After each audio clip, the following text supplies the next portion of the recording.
Bon, c'est parti? Go? Allez, salut Anne, comment tu vas? Ça va super et Ça toi, va Gary? bien, ça va super. Aujourd'hui, je reçois Anne pour ce nouveau format de vidéo. Je sais que vous les aimez bien et moi je les adore aussi. Anne, alors comment est-ce que c'est quoi ton titre à toi? Comment est-ce que tu te définis? Alors, sur mon diplôme, il y a marqué diététicienne. Diététicienne, Voilà, ok. j'ai un diplôme de diététicienne, mais je me vois plutôt comme une thérapeute parce que j'ai une approche assez globale finalement de la question de l'alimentation. Ok. Donc vous l'aurez compris, on va parler alimentation aujourd'hui avec Anne. Donc tu as le droit de te demander c'est quoi le rapport avec ce que je propose d'habitude en méthode Wim Hof. Et justement, j'aime bien faire intervenir des personnes qui ont d'autres champs d'expertise que les miens, mais des personnes avec lesquelles on peut trouver des terrains d'entente, on peut trouver des points communs sur justement la manière d'accompagner un petit peu et justement notre façon de voir les changements qu'on peut aller chercher, quoi.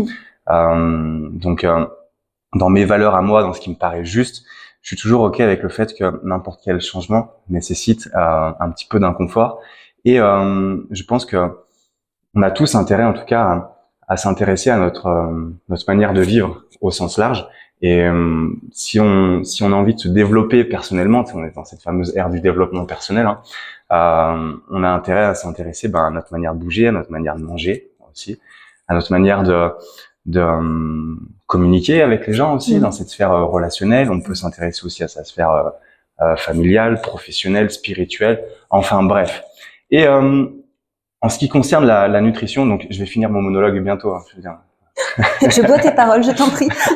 En ce qui concerne la nutrition, pour ma part, j'ai fait un petit chemin là-dedans il y a déjà quelques années, où justement, quand moi j'ai décidé de me reprendre en main, j'ai fait le constat que j'étais en surpoids. Il y a un moment donné où au pire on va dire, j'étais monté jusqu'à 110 kilos dans des proportions on va dire assez grasses.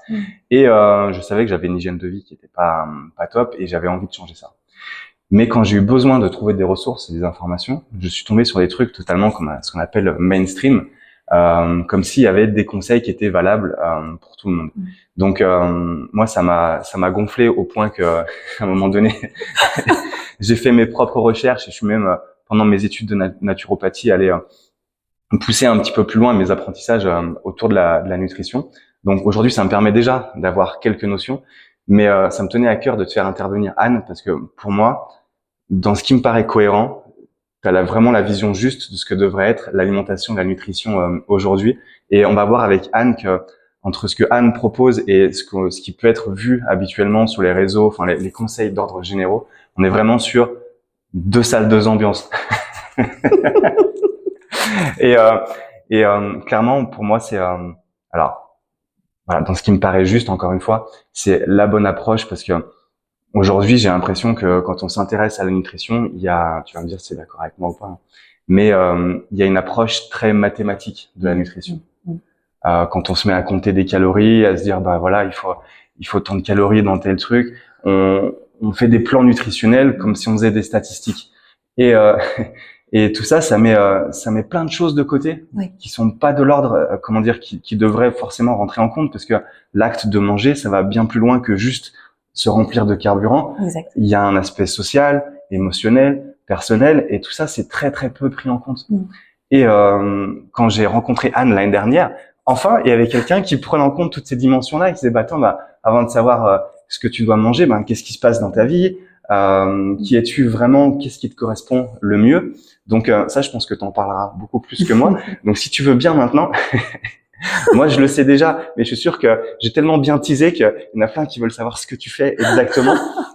Donc tu disais que diététicienne, c'est ce qu'il y a sur ton diplôme, d'accord ? Ouais. Mais qu'est-ce que tu fais concrètement avec les gens qui viennent te voir ? Des trucs tout doux. Des trucs tout doux, tout doux. Vous l'avez compris, Anne, c'est vraiment de la douceur. Donc, j'ai trois principaux outils. J'ai des outils autour de la nutrition.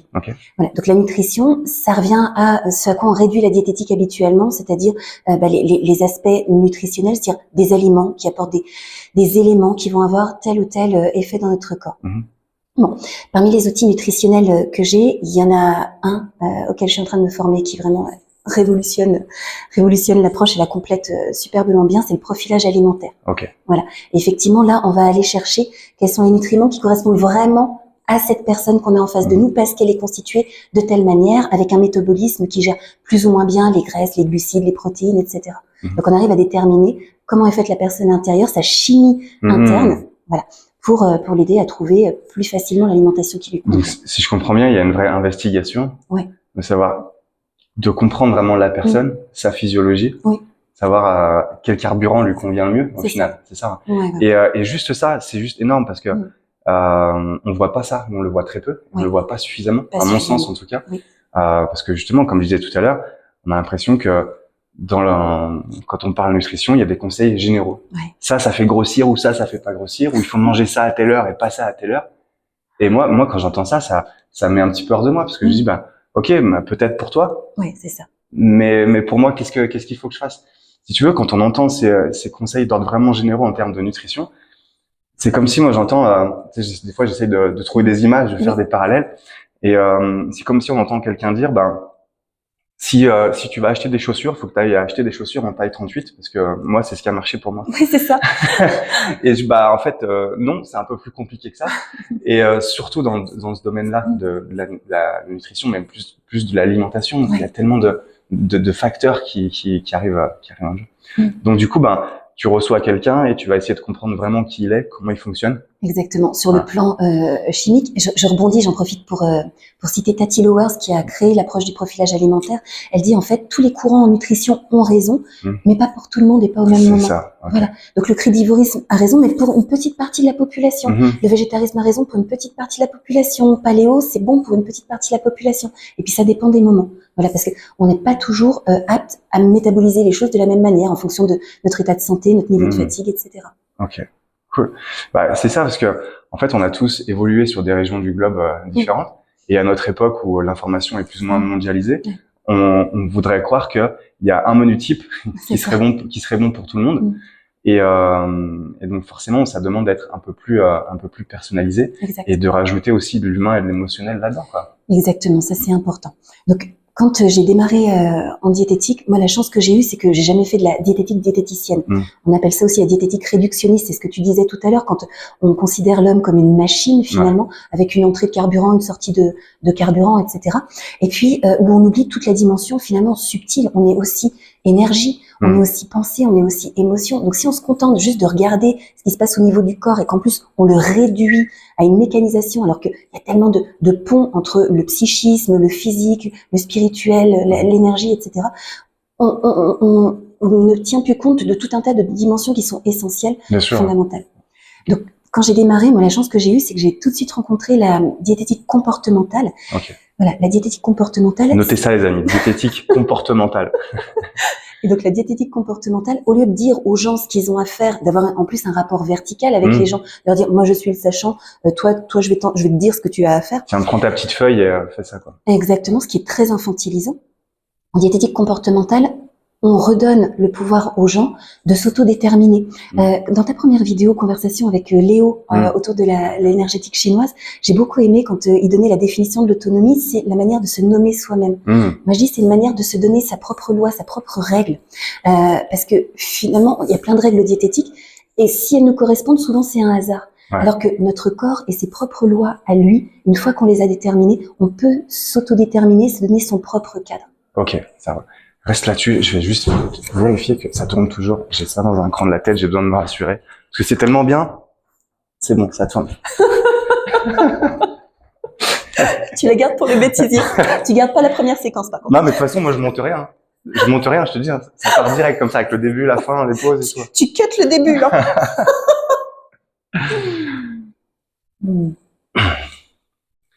Ok, donc diététique comportementale. On va essayer de comprendre comment chacun fonctionne.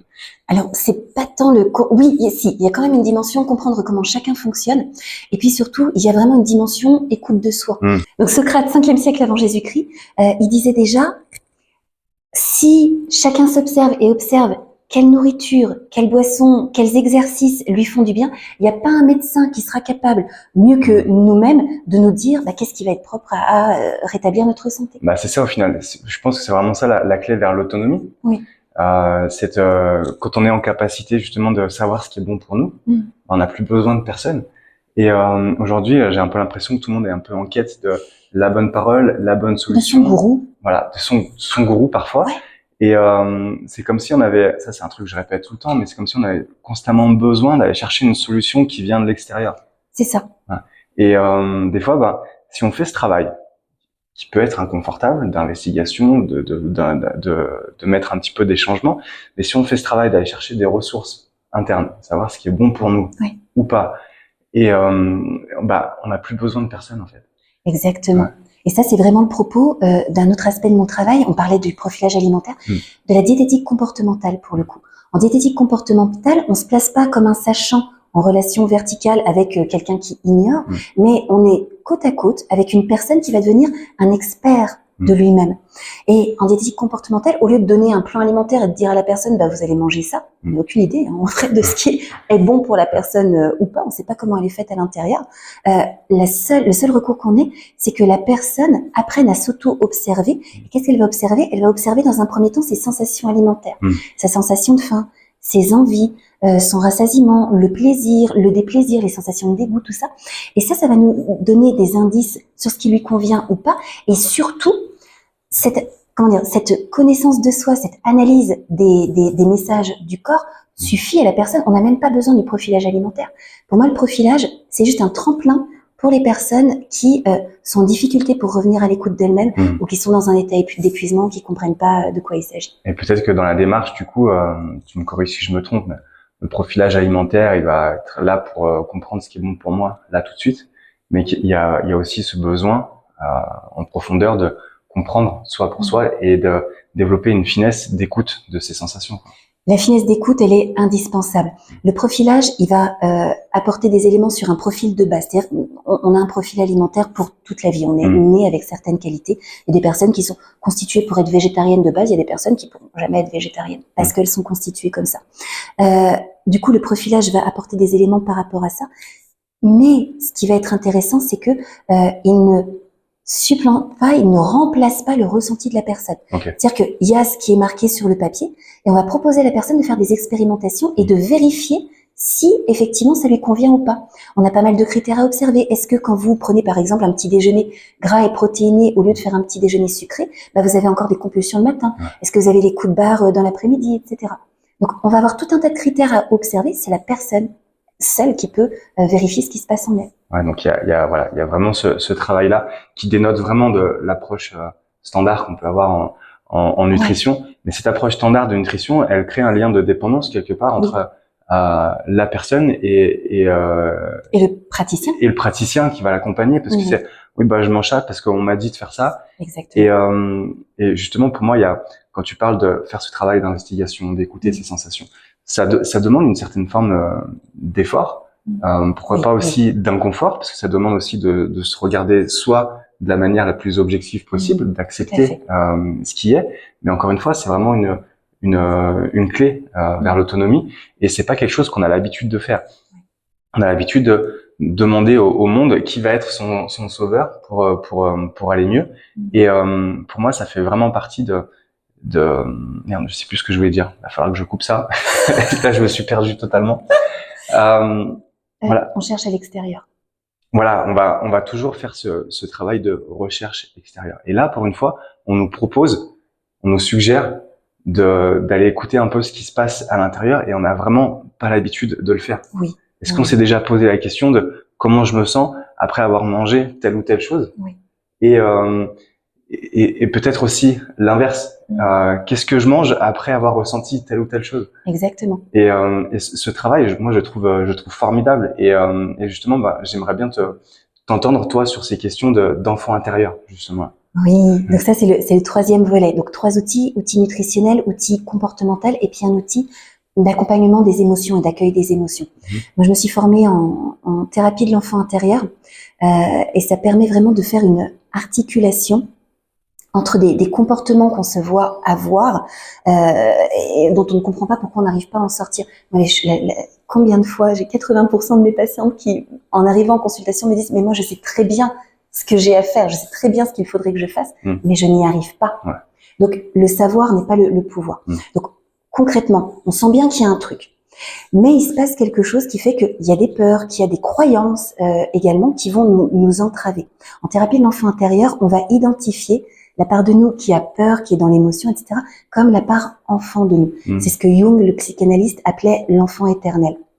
Donc notre enfant intérieur, c'est la part de nous qui va générer des émotions, des ressentis, les sensations alimentaires, la faim, les envies, le plaisir, ça émane de l'enfant intérieur également. On peut considérer ça comme ça.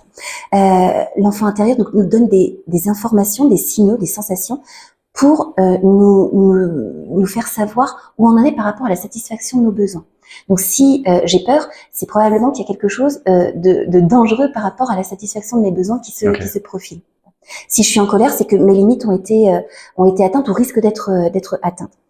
Et ce qu'on va travailler en thérapie de l'enfant intérieur, c'est de développer et de réussir à activer une autre part de nous qu'on appelle le parent intérieur, qui est la part de nous qui est capable de rester au contact de nos valeurs. Nos valeurs, c'est ce qui compte, c'est ce qui donne du sens à notre vie, et de mobiliser le courage de faire ce qu'il y a à faire malgré la difficulté que ça représente. Je te donne un exemple tout de suite.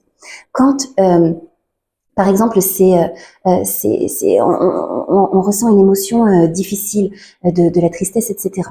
Mais on a déjà analysé que quand on mange du chocolat, on va encore plus mal parce que sur le coup, ça donne un coup de fouet, mais après, il y a une sorte de, chimiquement, il y a aussi la chute de la glycémie qui fait que on se sent plus mal derrière. Et l'aspect culpabilité en plus. La culpabilité qui s'y ajoute, on sait qu'on se sent plus mal. Le parent intérieur, c'est la part de nous qui va être capable de dire, OK, là, on se sent super mal, mais on va accueillir ça au lieu de chercher à l'éviter, stratégie d'évitement. Tu parlais d'accueillir l'inconfort, de traverser l'inconfort. Donc, au lieu de chercher à l'éviter, on va l'accueillir et voilà, je vais rester avec. Okay. Rester avec. Donc, je me donne une forme de cadre. Là, je vais rester avec ça et je vais en prendre soin plutôt que de chercher des stratégies pour étouffer ça qui vont m'enfoncer dans la souffrance. Moi, ça me fait vachement écho avec des trucs que j'essaie de transmettre justement en méthode Wim Hof. Où quand on est dans un bain froid, on peut pas échapper à la réalité de la sensation. Voilà. On va se mettre volontairement dans un environnement qui est perçu comme difficile, et on va faire ce travail inconfortable certes, mais vraiment bénéfique, d'accepter la sensation, de décider de pas la subir. Et du coup, moi, ce que j'aime bien dire souvent, c'est que on a toujours le choix entre une petite récompense ici, là, maintenant, à court terme, et faire un passage à l'action qui peut être inconfortable, pas forcément dire désagréable, d'accord, on va faire cette nuance, c'est important, mais qui va m'apporter un mieux-être par la suite. Il y a cette notion aussi, je pense, de délai, si tu veux, dans la récompense. Exactement. Parce que, en gros, pour l'exemple du chocolat, je peux faire le choix conscient d'aller chercher la récompense là tout de suite, parce que je peux pas faire autrement. Et il faut être, je pense, tu me dis si t'es d'accord, mais je pense qu'il faut être OK avec ça aussi, quoi. Des moments où c'est juste trop fort. Mais si on veut faire ce travail justement d'autonomie, si on veut faire ce travail de s'affranchir un peu des schémas habituels, c'est le moment justement d'agir pour ça, accepter la réalité de la sensation et juste la laisser traverser. Exactement, voilà. Exactement. On va considérer tout ce qui est bénéfice à court terme et ce qui va se passer à long terme. Et rien que la conscientisation de, là, à court terme, effectivement, j'ai apaisé mes émotions. À long terme, j'ai pris 10 kilos en 2 ans. Voilà. Donc, quand on fait le rapport entre le court terme et le long terme, ça commence, on est en train de poser les socles de la motivation, en réalité. Donc, on fait ce travail-là. Tu avais parlé d'autre chose, mince, il y a une idée qui m'avait traversé l'esprit. J'ai parlé un petit peu de thérapie ACT aussi. La thérapie d'acceptation et d'engagement qu'on appelle ACT, ACT, elle va nous permettre de voir que quand on est dans l'évitement de tout ce qui est inconfortable, de tout ce qui nous fait souffrir, les pensées inconfortables, les émotions inconfortables, les ressentis inconfortables. Par exemple, je peux être dans l'indigestion, tu vois, parce que je m'aperçois que j'ai trop mangé. Et moi-même, je me suis déjà vue être dans l'indigestion et aller chercher des biscuits sucrés pour mettre du doux sur cette indigestion. Bon, donc le comportement est pas forcément super fonctionnel, ça fonctionne pas forcément très très bien à long terme, surtout si j'ai l'habitude de me mettre dans l'indigestion parce que systématiquement je mange de trop, parce que je finis mon assiette, parce que je mange en mode automatique ou d'autres choses. Bref, je reviens à l'inconfort. Donc si je cherche à éviter ces inconforts-là, souvent j'adopte des comportements en réalité qui vont m'enfoncer dans la souffrance.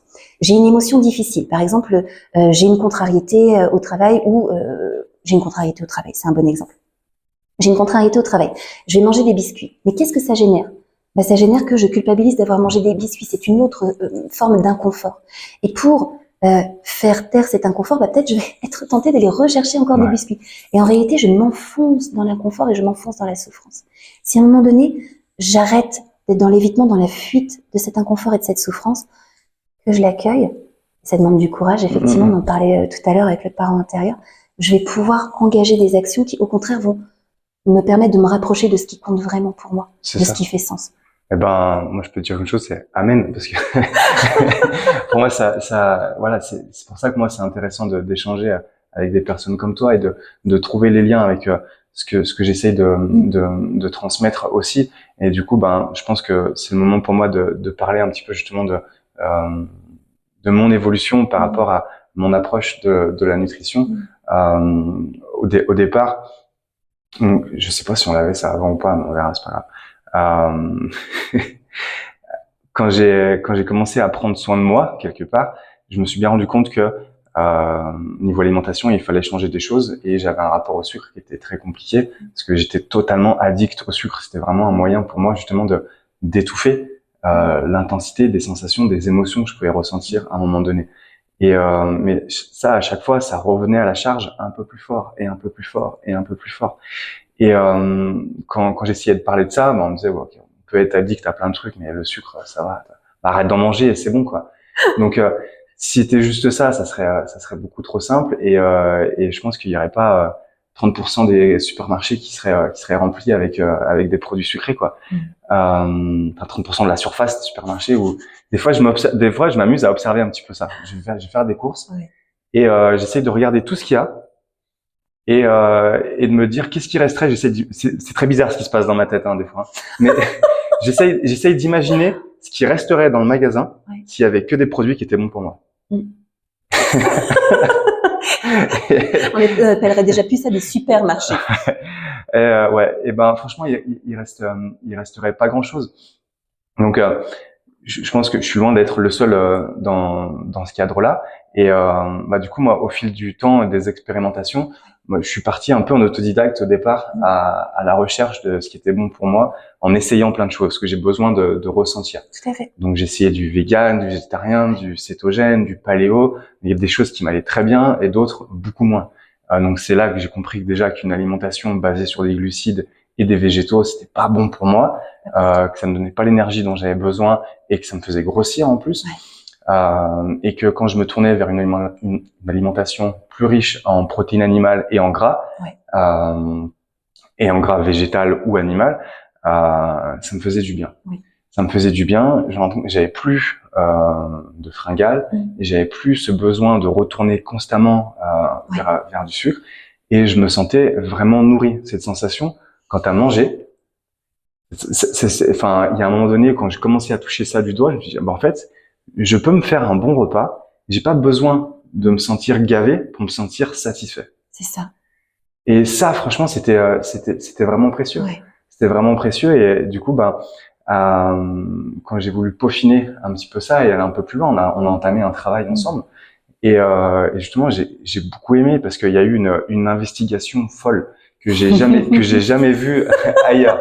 Voilà. Même si tu vas faire 48 heures de garde à vue, ce que je te souhaite pas, on va pas te poser autant de questions.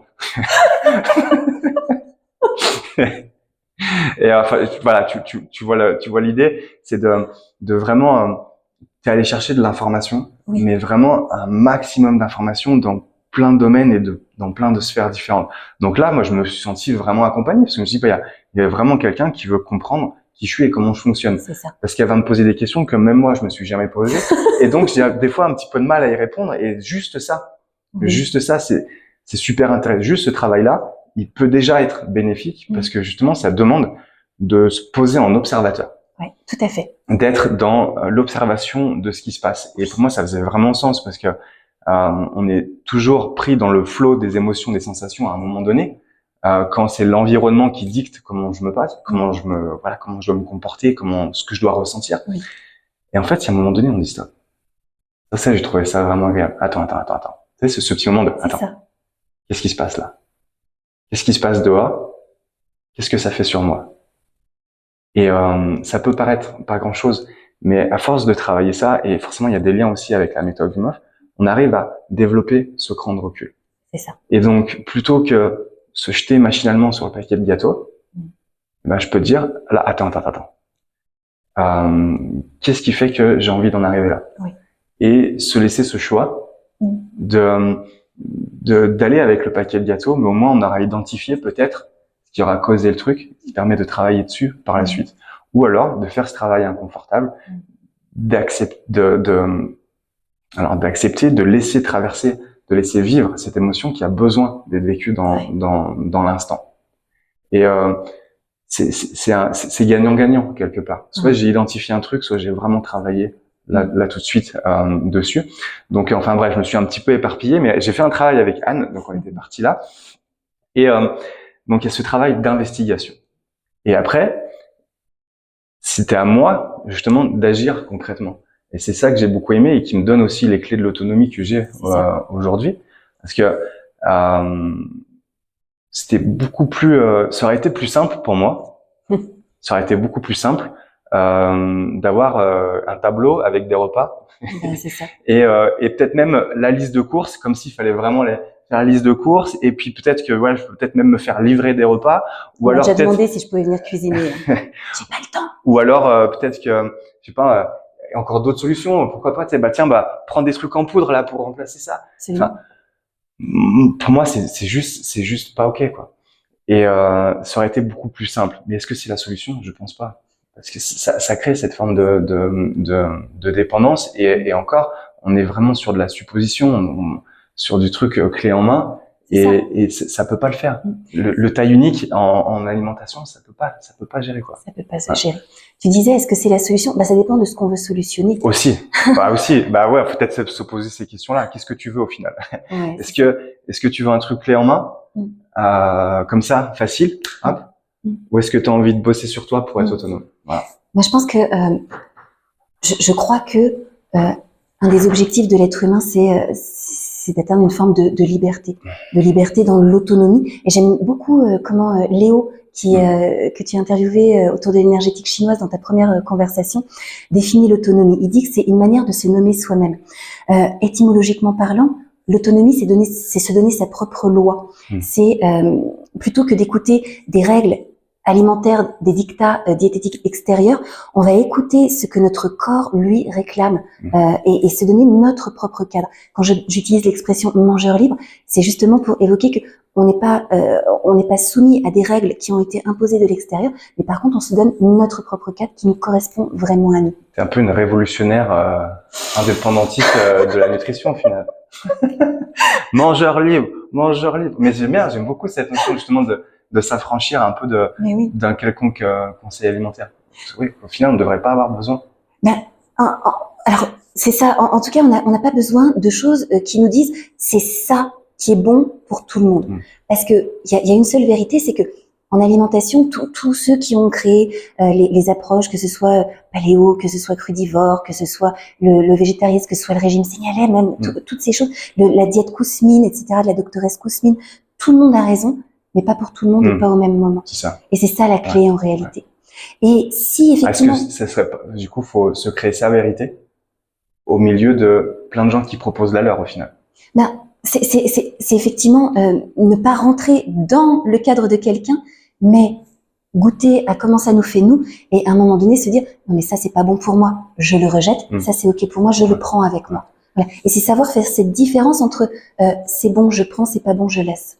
Et justement c'est ce que j'ai pu faire grâce à ton accompagnement, d'aller chercher comme ça avec du tâtonnement tous ces petits ajustements là, et essayer de ressentir à chaque fois si c'est bon pour moi. Exactement. Et donc moi sur ce chemin j'y suis encore et je pense que j'y serai toujours parce que c'est l'eau de la vie, c'est comme ça, on évolue, mais du coup ça devient presque un jeu. Et moi aujourd'hui je sais globalement ce qui est bon pour moi ou pas. C'est ça, globalement. Et je suis vraiment content parce que j'arrive à construire mes assiettes avec des choses que j'ai envie de manger, des choses qui me font plaisir à manger, qui me nourrissent vraiment corporellement et psychiquement aussi. Et donc pour le coup là c'est un vrai confort de gagner. Donc ça fait encore une fois lien entre, ça fait encore une fois lien avec cette notion d'élargir sa zone de confort. Oui. Moi, je raconte ça, c'est pas pour raconter ma vie, mais c'est pour comprendre un petit peu pour comprendre un petit peu la démarche. Ou si je fais un petit peu, si je prends un coup d'œil dans le rétro, je me dis avant, je savais pas ce qu'il fallait manger. J'avais tendance à écouter des conseils tout faits qui me faisaient vraiment pas envie. Des fois, j'essayais de le faire quand même, mais ça tenait pas parce que ça créait trop de frustration et ça repartait de plus belle, comme ça sur une espèce de cercle vicieux. Oui. Aujourd'hui où je mange pas comme tout le monde. Je mange pas comme tout le monde. Pas comme la moyenne. Voilà, pas comme la moyenne, mais je mange comme moi je devrais manger. Ouais. Et ça c'est super. Je sens que c'est super bénéfique. Mais même dans le cadre, moi aujourd'hui, je sais que ce qui me correspond par rapport à l'instant, par rapport à cette période et par rapport à ce que je fais dans mes journées, ce qui est bon pour moi, c'est de me faire un bon gros repas salé, protéiné vers 10h30, 11h le matin, et un autre autour de 17h, 18h. Donc forcément, je mange pas aux heures des repas, mais c'est ce qui me fait du bien. J'ai de l'énergie du matin au soir, je dors bien, je suis en pleine forme, et ça c'est en grande partie grâce à toi qui m'a permis de m'inviter à faire ce travail-là, qui m'a donné plein de clés, plein d'outils, mais encore une fois, le fond du travail, c'est moi qui ai dû le faire. C'est toi qui le fais, absolument. Donc, j'imagine qu'il y a une forme d'engagement que tu demandes aux personnes que tu suis, quoi. Moi, je demande pas à qui que ce soit parce que je suis là pour proposer. Je me permets juste de faire une parenthèse parce que là, tu es un influenceur influent. Pas du tout. Et effectivement, toi, t'as trouvé ton équilibre là-dedans, c'est ton équilibre qui est comme ça. Je refais une parenthèse avant de faire la deuxième parenthèse.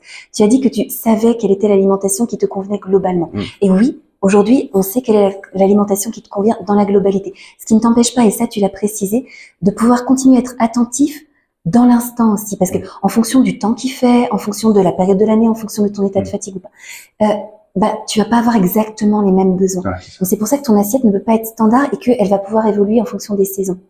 D'où la nécessité de toujours écouter ses sensations. Mais on reste à l'écoute en permanence. Et que c'est ça qui doit être moteur, quoi. Exactement. Et c'est pas parce qu'à un moment donné, on a fait un profilage et que t'as expérimenté, waouh, ça c'était bon, qu'il faut rester dans ce cadre-là. C'est un cadre souple, c'est une grande ligne.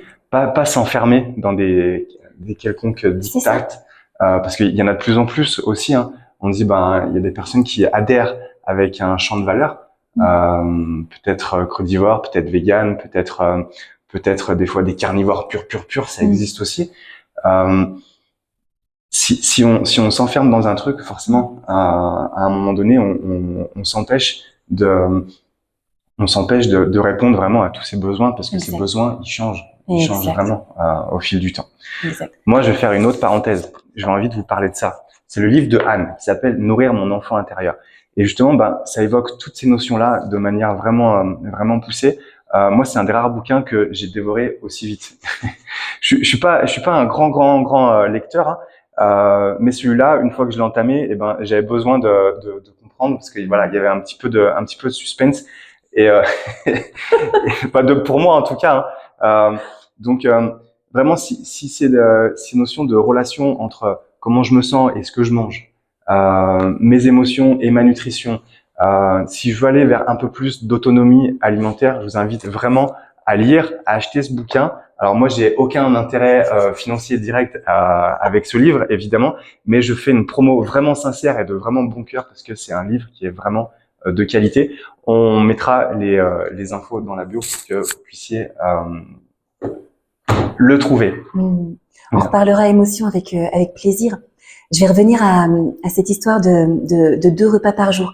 Donc toi, tu as un profil, on a compris, qui est plutôt ressourcé par les graisses, les protéines. Ce qui n'empêche pas de manger des légumes, on a tous besoin de légumes. Mais on est proportionnels plus ou moins importants. Vraiment tous. Hier, j'ai rencontré un profil pur végétarien. Pour le coup, donc c'était une dame qui est vraiment, d'après les questionnaires, ressourcée par tout ce qui est végétal, qui a pas besoin d'énormément de protéines en plus, d'une manière générale, et pas beaucoup de protéines animales non plus. Et ça tombe bien, c'est une personne qui est végétarienne depuis plusieurs dizaines d'années, qui se sent bien et qui, du coup, elle, on a vu que son rythme alimentaire devait être beaucoup plus fréquente dans la journée et devait être beaucoup plus fréquente dans la journée. Elle doit manger 6 petites prises alimentaires par jour. Voilà. Donc c'est pour dire qu'en fait tous les possibles existent. Ouais, je pense qu'il y a autant de façons de manger qu'on est d'être humain au final, peut-être. Oui.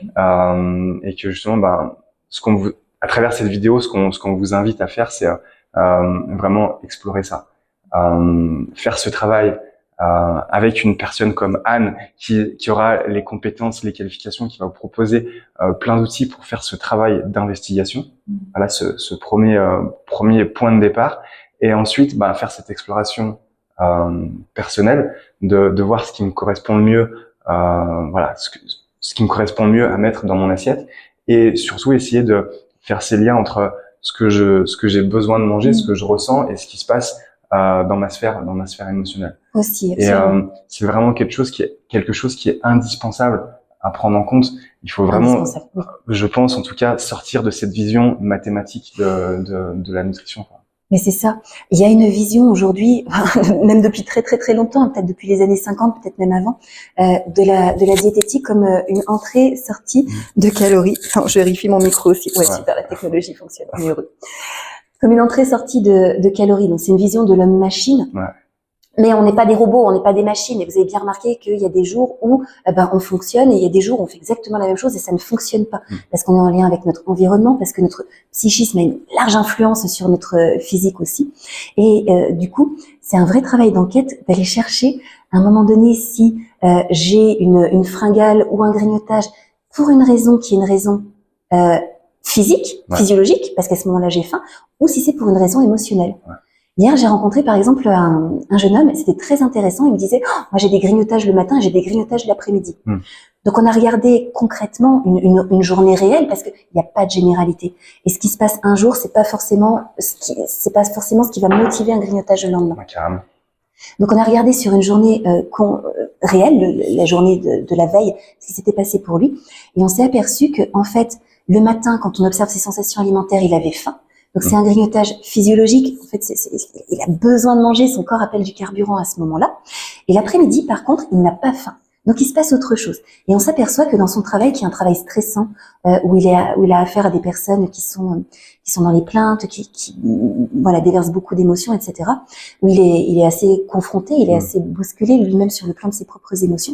Et il y a des grignotages qui viennent pour temporiser ces émotions, qui viennent pour procurer un apaisement émotionnel, voire même pour étouffer les émotions, pour pouvoir tenir jusqu'à la fin de la journée, ce qui entraîne d'autres grignotages le soir.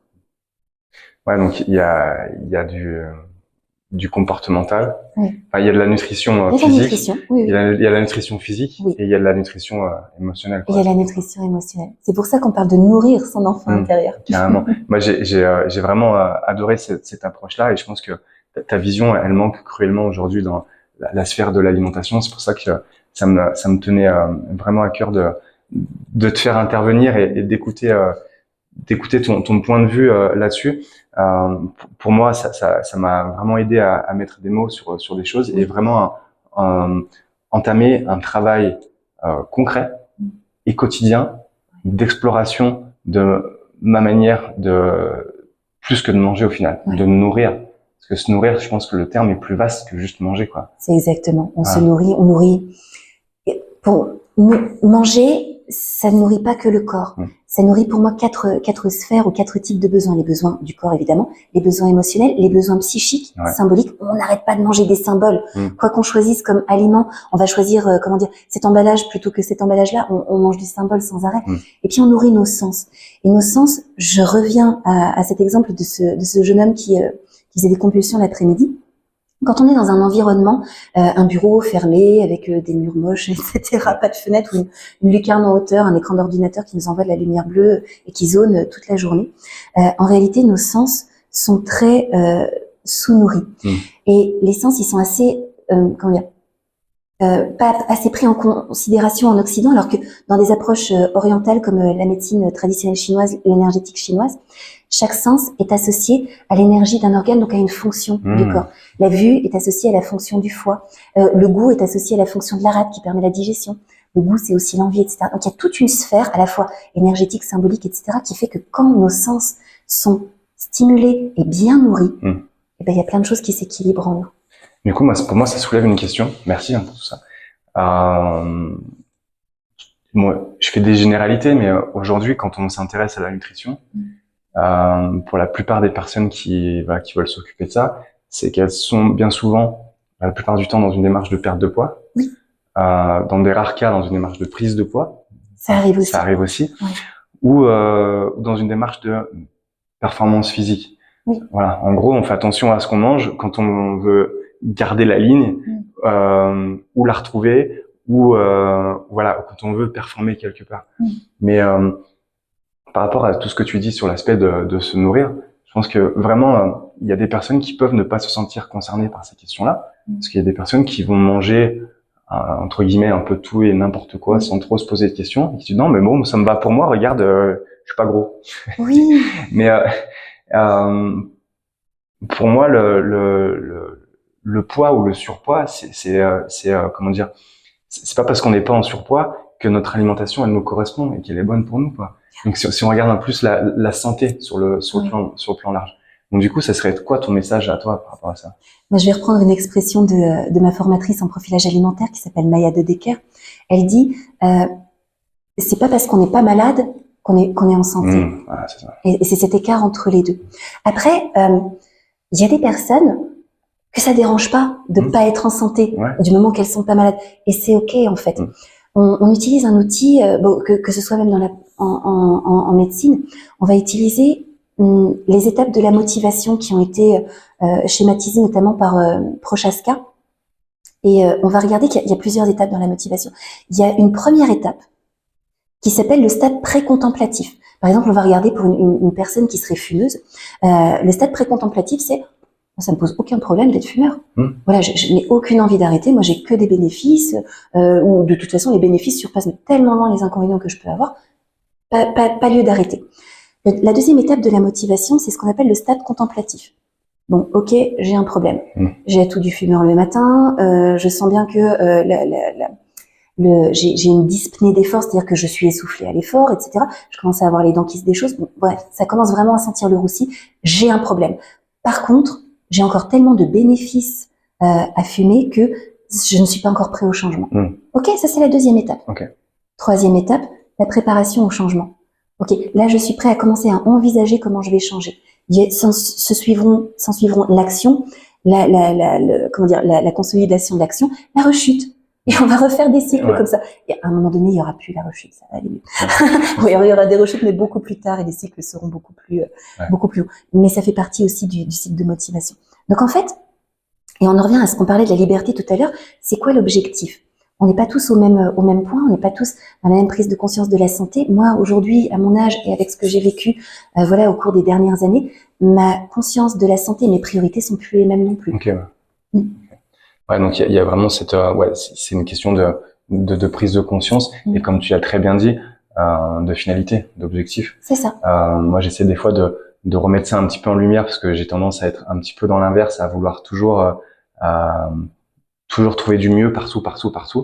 Mais des fois, on n'a peut-être pas envie de changer, c'est ok aussi, quoi. Voilà, il y a ça, quoi. Ok.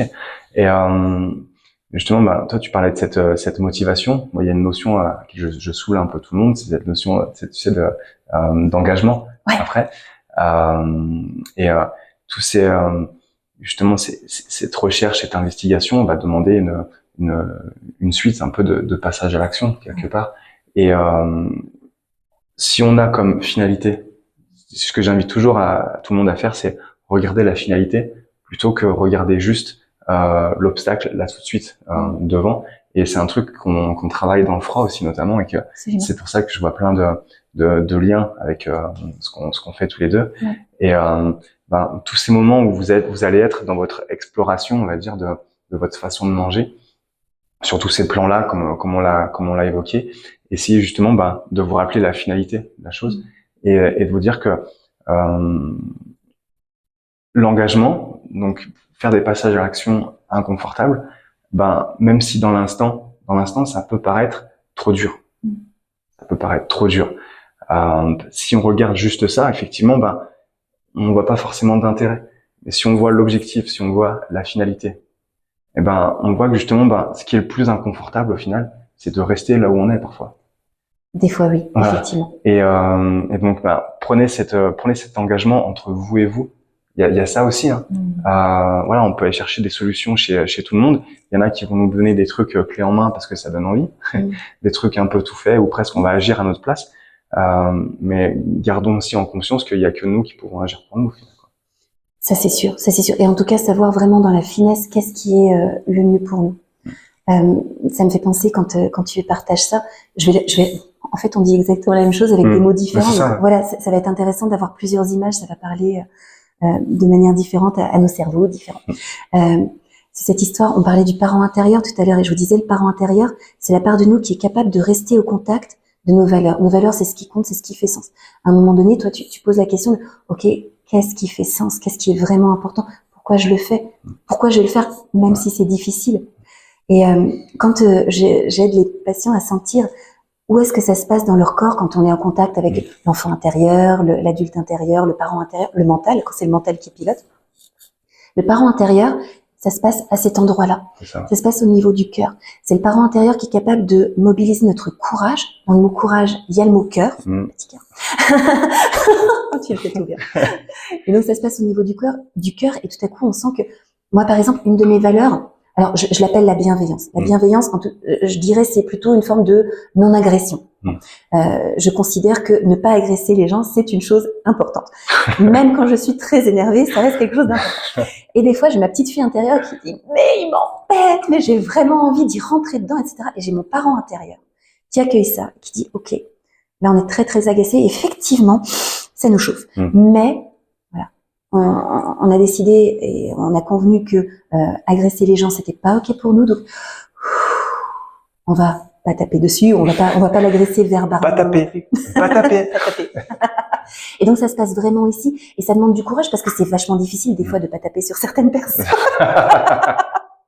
Voilà. Donc, et on peut sentir à ce moment-là que ici ça se déploie, que vraiment ça fait sens. Et oui, à l'intérieur du ventre, il y a le ventre qui se tord, et peut-être il va nous falloir des heures pour nous en remettre, ça va nous prendre 3 jours, mais waouh, je pense qu'on sera content aussi d'être resté aligné par rapport à ce qui est important pour nous. Oui, parce que au final, des fois, quand on arrive à prendre un petit peu de recul et voir ce qu'on arrive à accomplir avec justement ces moments qui sont un peu plus difficiles, je pense vraiment que justement ces moments difficiles, ils sont là pour ça. À chaque fois, c'est une occasion de grandir, quoi. Et si je parle encore un petit peu de moi, je vois que voilà, aujourd'hui, je suis plus en forme que jamais. Parce que moi, c'est ma finalité, mon objectif à moi, dans ma vie perso, c'est d'être un peu plus en forme chaque année. Un peu plus en forme globalement, hein. Ça veut dire physiquement, mentalement, émotionnellement, enfin voilà, me sentir un peu mieux. Donc c'est très subjectif, hein. Mais ça fait 10 ans que je suis sur ce chemin-là, et ça fait 10 ans que pour moi c'est pari réussi. Mais c'est pari réussi grâce à une multitude de moments où j'ai envie de dire putain, fais chier ce truc, quoi. Et justement, ce qui a été pour moi inconfortable mais bénéfique dans le travail que j'ai fait avec toi, c'était justement ce travail d'écoute de ces sensations. Ce qu'on me demande à moi, grand bonhomme, tu vois, de me dire qu'est-ce qui se passe à l'intérieur de toi. Tu veux pas qu'on aille faire du sport plutôt, enfin tu vois. Histoire d'éviter encore d'aller regarder.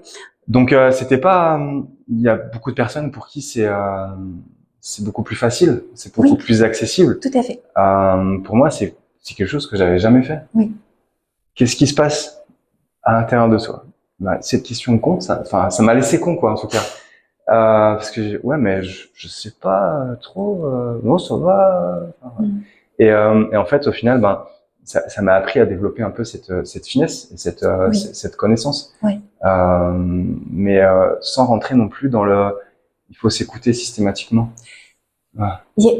C'est très intéressant ce que tu dis, parce que on a besoin de s'écouter. Ça veut pas dire qu'il faut suivre ce qu'on entend. C'est-à-dire que écoutez ça s'il vous plaît, parce que c'est pas moi qui le dis. Donc en fait, qu'est-ce qui parle en nous? Souvent, ce qui parle en nous, par sensation, par émotion, c'est l'enfant intérieur. Et comme c'est un petit peu le baromètre de comment et où on en est par rapport à nos besoins, c'est super important de l'écouter. Quand on ressent de la peur, c'est super important d'entendre et d'accueillir notre peur. Ça ne veut pas dire qu'il ne faut pas faire ce qui nous fait peur. Parce que la peur peut être légitime. Moi, par exemple, j'ai pu avoir la trouille d'aller passer des examens. Ouais. Bah, heureusement que j'ai pas écouté ma peur et que je suis allée passer mon diplôme de diététicienne, etc. Ouais, sinon on serait pas là aujourd'hui. Bah tiens. Donc voilà, c'est très important d'écouter, de prendre en compte. Quand j'écoute ma peur, par exemple, d'aller passer un examen, j'entends que oh là là, oui, mais s'il y a des questions auxquelles je sais pas répondre, etc. Je vais pouvoir mettre en œuvre des choses qui vont me permettre d'être la mieux préparée possible à l'épreuve qui m'attend. Genre, je vais faire des révisions, voilà. Voilà. Ça veut pas dire que je vais savoir tout répondre, mais au moins j'aurais fait de mon mieux. Ouais. Je me serais rapprochée au maximum du mieux que j'aurais fait le mieux que je pouvais faire. C'est ça, parce que moi, moi, les trucs, je suis pas forcément d'accord dans notre époque où on a l'impression qu'il faudrait pouvoir lâcher prise tout le temps, partout, surtout. Et moi, justement, quand j'amène des notions de maîtrise et de contrôle, ça fait un peu grincer les dents. Je dis ouais, mais c'est peut-être aussi une clé de l'autonomie, parce que si tu lâches prise tout le temps sur ce qui se passe, et ben tu t'occupes plus de ce qui se passe à l'intérieur au final. Et il y a toujours des moments où voilà, il y a toujours un peu cette dualité. Il y a des moments où il fait beau, des moments où il fait mauvais. Il fait jour, il fait nuit, il y a la vie, il y a la mort. Et c'est comme ça. Le yang. Et c'est comme ça, et c'est tant mieux. Donc, tous ces moments-là, donc là, on est toujours dans le cadre de l'alimentation au final, mais ça s'applique à plein d'autres choses. C'est ça. Tous ces moments-là qui nous mettent un peu face à nous-mêmes, face à des choix confortables ou inconfortables, ben, ça nous laisse le choix, l'option en tout cas, d'aller vers quelque chose d'inconfortable, mais qui sera forcément bénéfique d'une manière ou d'une autre. Qui sera forcément bénéfique d'une manière ou d'une autre. Donc, voilà. Ne serait-ce qu'en termes de connaissance de soi. C'est ça. Ça veut pas dire que, voilà, c'est une expérience qu'on aura envie de réitérer par la suite, mais en tout cas, on aura gagné par rapport au fait qu'on sait comment on agit, comment on réagit par rapport à ça, comment on vit. Il y a cette fameuse phrase là, c'est un peu un truc préconçu, mais je perds jamais, soit je gagne, soit j'apprends. Exactement. Et ben à chaque fois qu'on est face à un choix entre le confort et l'inconfort, et ben on peut soit gagner quelque part en allant vers l'inconfort et gagner quelque chose de nouveau, en acceptant ça, ou apprendre et ben que avoir identifié que sur ce truc en particulier là, ça m'a mis dans une situation inconfortable. Donc je sais que peut-être j'ai besoin de travailler là-dessus et après ben je suis libre d'en faire quelque chose ou pas quoi. En tout cas, je peux choisir le jour aussi où je vais aller dans l'inconfort. Moi, je sais que quand c'était tellement drôle, quand j'ai fait l'expérience du bain de glace avec toi, on avait donc voilà 6 semaines à l'avance, je savais que ce serait à telle date. Et sur le coup, je me suis dit, waouh, c'est génial. En plus, j'avais envie d'expérimenter ça.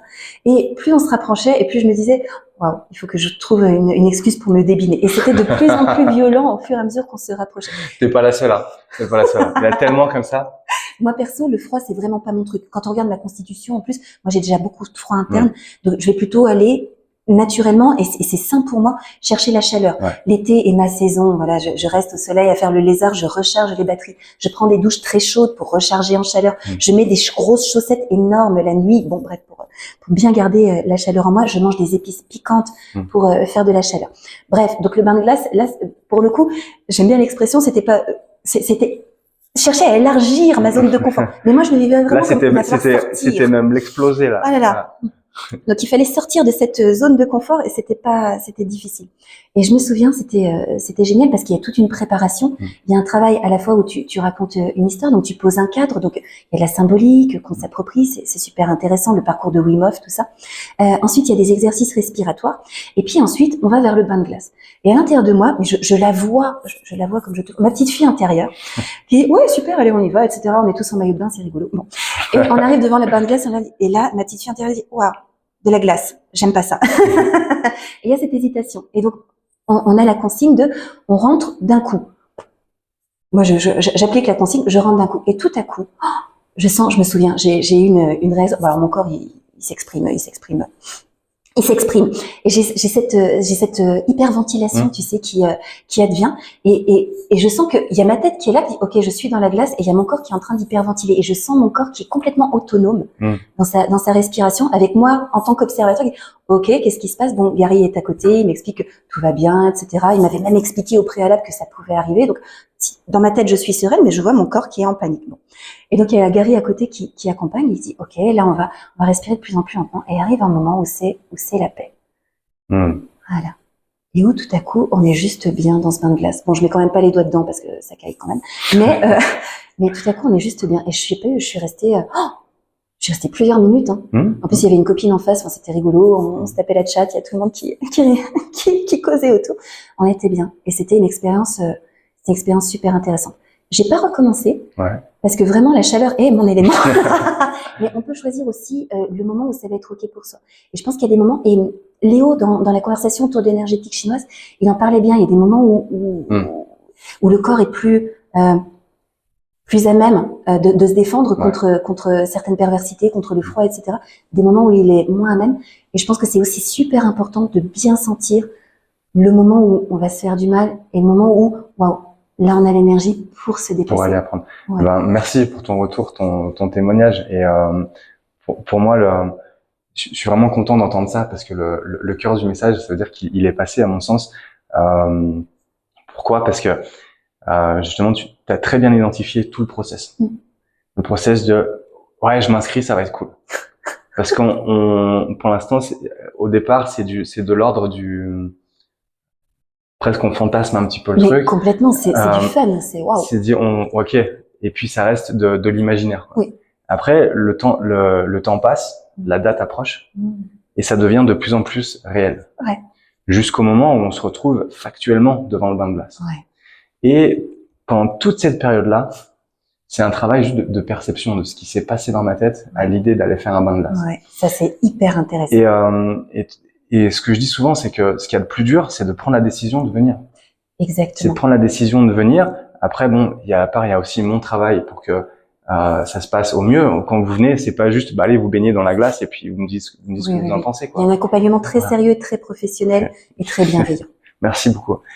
Et donc encore une fois, le froid, c'est toujours le prétexte, l'outil pour aller se confronter à un truc inconfortable.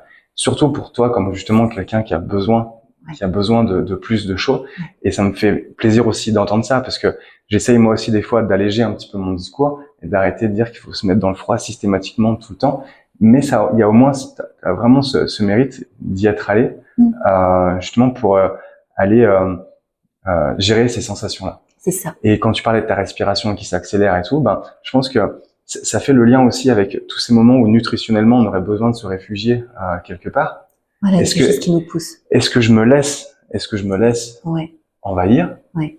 Est-ce que j'ai besoin d'aller étouffer ça?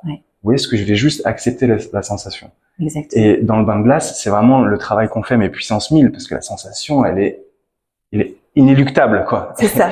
Et du coup, avec le travail qu'on fait de focus mental, de respiration et de posture aussi, j'arrive à laisser traverser ça. Et je pense qu'avec exactement les mêmes outils, dans tous les moments où on a besoin de se réfugier nutritionnellement vers un truc qui va combler un truc qui est d'origine émotionnelle, avec ces outils-là, je pense qu'on peut laisser passer ça.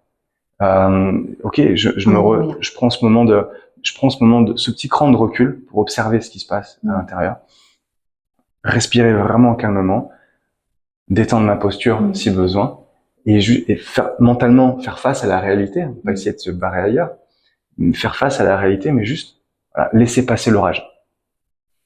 Et c'est passé quoi. Mais c'est ça. Et tu vois, et t'arrives, même toi, en tant qu'adoratrice du chaud, à trouver une forme de confort dans un bain de glace, quoi. Ouais, absolument. Et c'est très intéressant ce que tu dis, parce que, à la limite, ce que j'ai trouvé même le plus intéressant, c'est d'observer tout ce que ma tête a pu élaborer dans les semaines qui ont précédé le bain de glace pour échapper. Pour ne pas y aller. Ouais. Stratégie d'évitement. C'est ça. Mais en mode automatique et waouh, Dieu sait que j'ai de l'imagination. J'en ai élaboré automatiquement des stratégies d'évitement. Ça m'a fait penser à ça. Donc c'était intéressant de voir mon processus et de voir qu'est-ce que j'ai mis en œuvre pour réussir finalement à y aller quand même. Bon, le fait que tu sois super chou, ça m'a quand même vachement motivé. Et puis je vois aussi, ça me fait penser, j'accompagne des enfants qui ont un TDAH, un trouble de l'attention avec ou sans hyperactivité, et ce TDAH va induire une très très forte impulsivité, et notamment une impulsivité alimentaire. Et le gros travail avec ces jeunes, mais on va retrouver ça avec des adultes aussi, parce que le TDAH, on a encore des symptômes à l'âge adulte.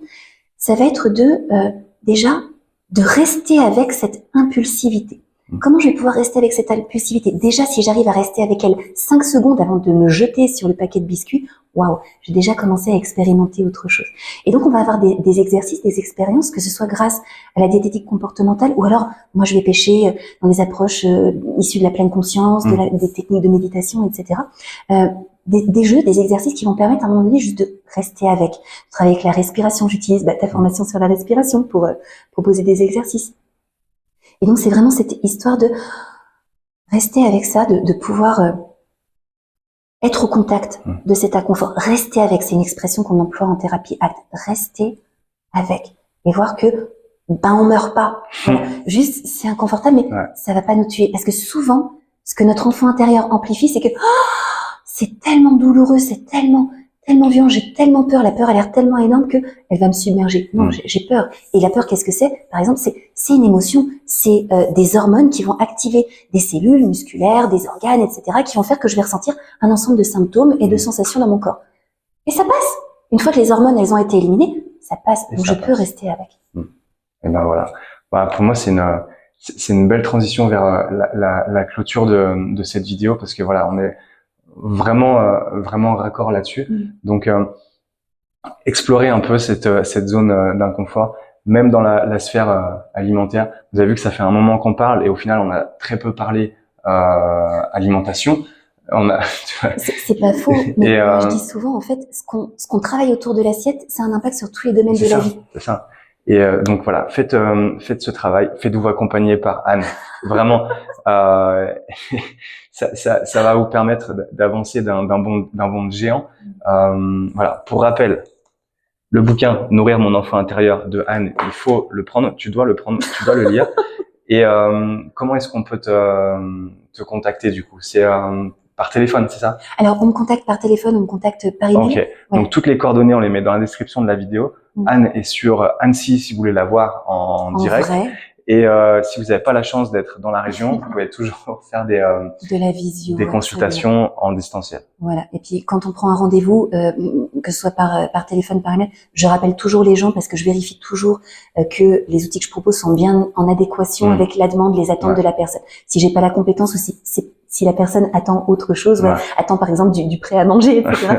Ouais, effectivement, je renvoie vers après, je pense que vous aurez bien compris la démarche de Anne, qui sera un plaisir vraiment de vous aider. Et juste pour le petit mot de la fin, voilà. Jouer. Voilà, je vous invite vraiment à jouer avec tout ça. Jouer avec l'inconfort. Jouer avec cette exploration de zone d'inconfort. De s'amuser quelque part à agrandir sa zone de confort dans n'importe quel domaine.